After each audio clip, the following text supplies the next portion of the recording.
following is an exclusive presentation of Ravens Productions.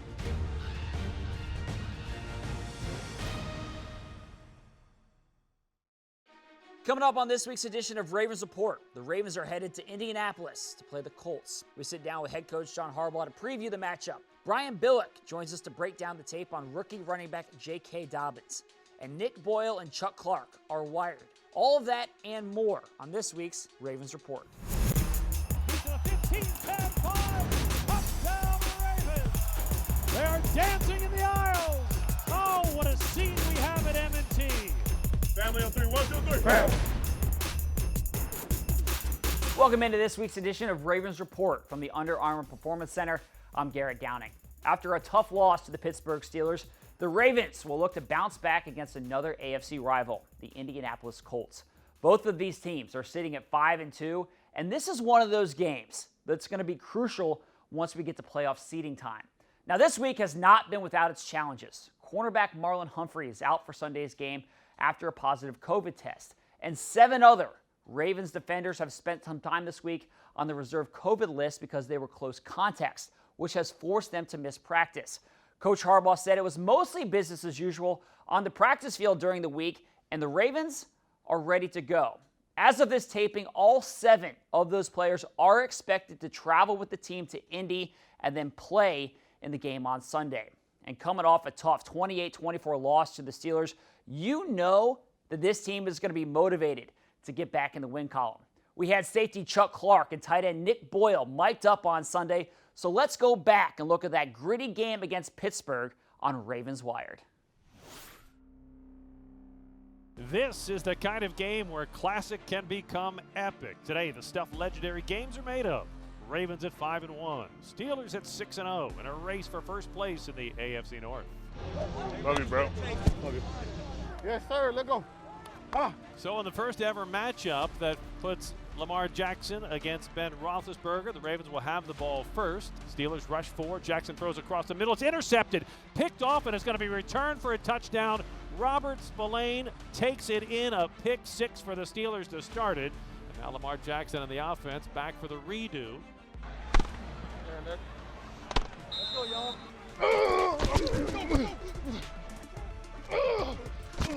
Jackson to throw on second down, flush from the pocket, scrambles, throws complete. Willie Snead, 30-yard line, leg race 20. He's at the 15, 10, and he's pulled down inside the 10-yard line. It'll be first and goal. Jackson in the shotgun on 3rd and goal. Steelers showing blitz. They'll bring it off the edge. Jackson fires to the end zone, and it is caught for a touchdown. Miles Boykin coming down with a grab. Yeah! Yeah! Miles with the tutty. Yeah! Okay. Boykin's first touchdown reception of the year, and it comes at a perfect time as the Ravens climb right back into this game. Good job, baby. That's the way to answer. Let's go! Go! Hey! Hey! Hey! Let's go! Great job! Hey, big boy. No little boy. It's for go. Hey, defensive battle. Best defense. Best defense today. For sure. There is no bad blood between the Ravens and the Steelers, but there is so much history and so much respect. It's our turn now. The first time we see Ben Roethlisberger and the Pittsburgh offense. Yeah, let's back him up. Back him up. Back. The give is to Connor, trying to sweep to the left, gets outside the numbers, but has nowhere to go as Chuck Clark shoves him out of bounds. Inside handoff to Connor, running off left tackle, nowhere to go. He'll be stopped. No, sir! We on him! Hey, I'm with you, I'm with you, I'm with you.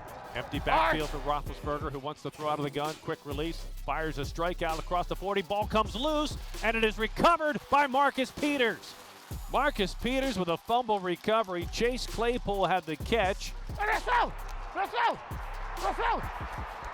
That's us! That's us! That's us! The ball came loose after he took a step or two, and Marcus Peters was right there to force the fumble and recover the fumble. Yes, sir! Yes, sir! Good. I'm playing troops, man. He's got a crease across the 25, 30, 35, 40. The bus rolls all the way out to the 46-yard line.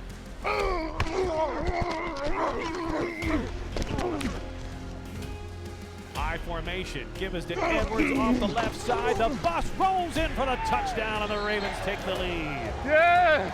Yeah! Yeah, Gusto! Hit him with it! Hey! Yeah! Edwards puts the Ravens back in front. Way to dominate!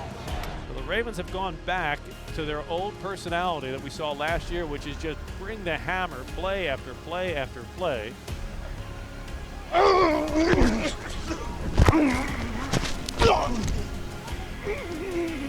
Gives it to Dobbins. He's got a little bit of an opening. Gets to the 35, puts his helmet down, shoves his way all the way to the 30-yard line, and spins out of bounds. 51-yard field goal try for Justin Tucker to close out the first half. Tucker's kick is on the way. It is long enough. It is good. Justin Tucker extends the Ravens' lead as we have reached the end of the first half. In there, yes, sir. It has been back and forth.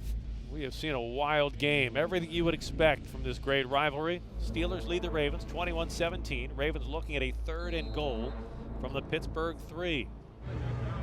You get nervous too. Don't get nervous. You're all right. You're all right. Takes the snap, rolls to the right.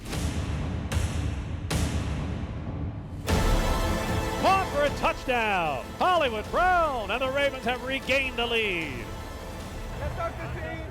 Let's up the team. You know I got the, you heard me. Oh. Hey, great job, son. Great job. Oh, no, you just gonna leave me hanging? No. Hey, listen. Hey. This is where it's at right here. 4 quarter. Let's lock in. It has been back and forth. Interceptions, fumbles, hits, big plays, dragged down for a loss. Jalen Ferguson setting the edge.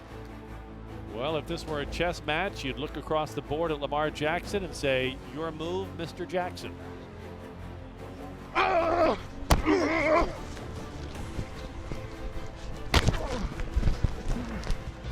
Let's go. Come on. Come on. What a finish is at hand. 4th down, game on the line. He throws down the seam. He's got a man at the 30-yard line. Willie Snead at the 25. It comes down to this. 5 seconds remaining. Lamar Jackson deep drop, steps up, fires to the end zone. It is incomplete. And this game is over. And it brings us to the end of another in a long line of classics. This one finishes with heartbreak as the Steelers hang on to beat the Ravens 28-24. Now the Ravens point to the road next week in Indianapolis, and they'll have to try to put this season back online. As with so many games, it was the turnover battle that told the story, and the Ravens couldn't overcome their 4 giveaways against the Steelers. They'll look to change that narrative on Sunday against the Colts and continue their 20-game streak of forcing at least 1 takeaway. Still to come on Ravens Report, we sit down with head coach John Harbaugh to preview the matchup against the Colts.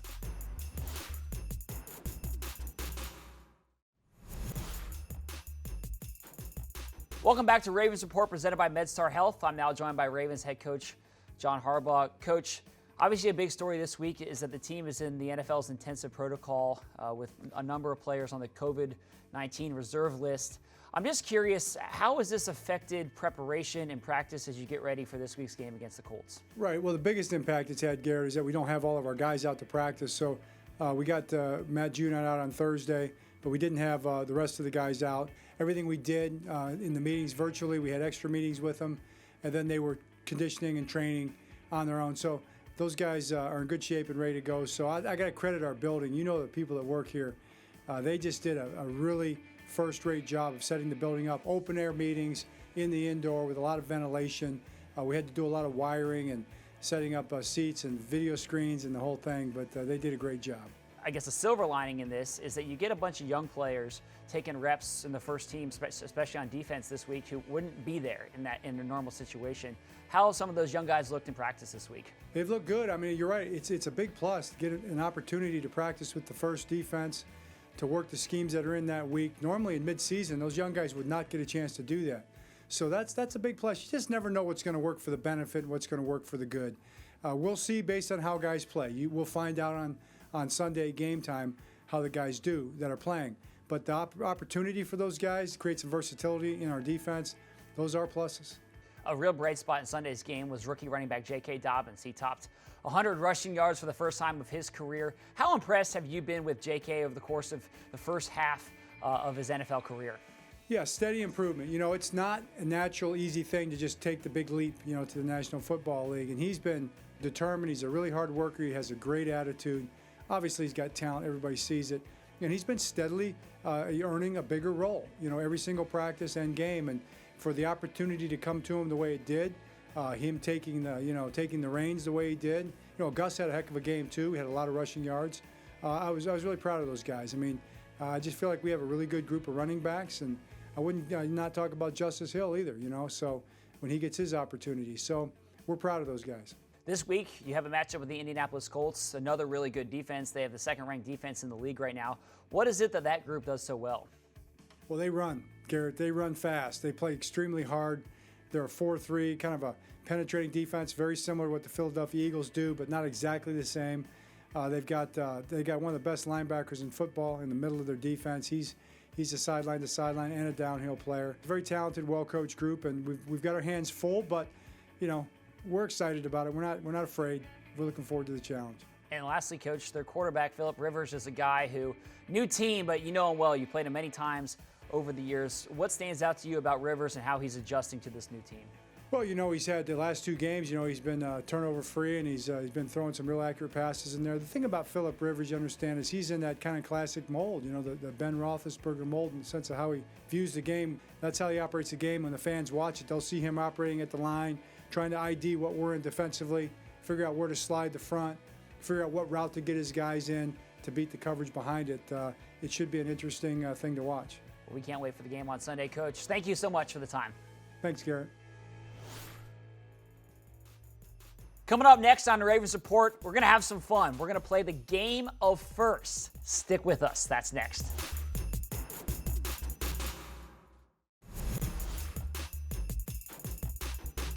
Who will deliver in this week's game? Go to budlight.com/delivery to have your game day Bud Lights delivered right to your door. Welcome back to Ravens Report, presented by MedStar Health. I'm Garrett Downing. The Ravens are a team that like to have fun on and off the field, and we got a number of guys to play the game of first and reminisce on their lives before the NFL. So let's check in on the first job, the first tattoo, and their first concert from part one of this series.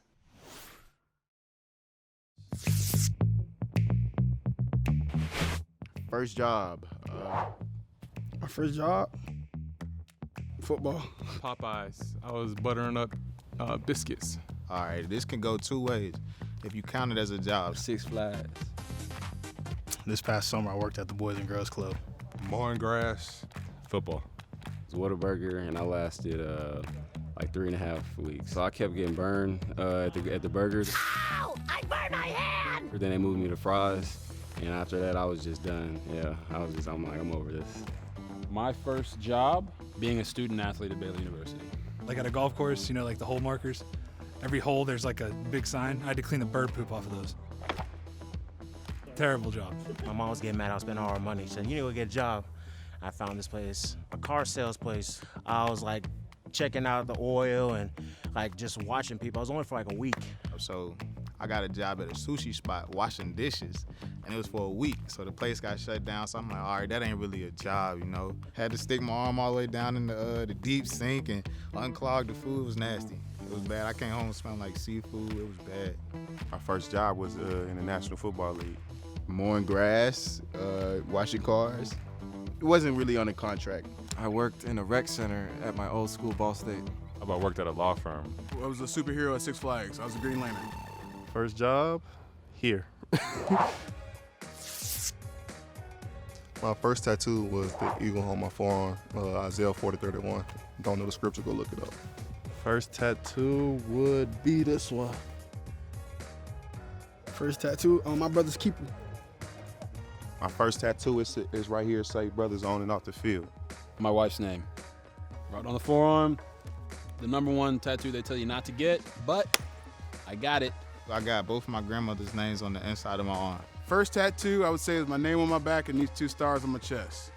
My first tattoo, I got a cross on my back. I got it in a garage. when I was 16. I don't even know the guy's name that did it. My first concert that I ever attended. First concert, Drake. Oh, my first concert. I went to a Chris Brown concert. My first concert? Drake, Club Paradise Tour. It got to be a 21 Savage concert when I was in Louisville. I was in college and it was homecoming week. They brought in Waka Flocka. Oh. Was Drake versus Lil Wayne. Josh Neiman, Lover, what's his name? You don't treat me no good no more. First concert, Drake versus Lil Wayne. Never been to a concert. I've never been to a concert. I've never been to a concert. Oh, God, you guys are going to hate me. My mom took me to a Backstreet Boys concert when I was in 2nd grade. Coming up next on Ravens Report, former Ravens head coach Brian Billick breaks down the tape on rookie running back J.K. Dobbins' breakout performance.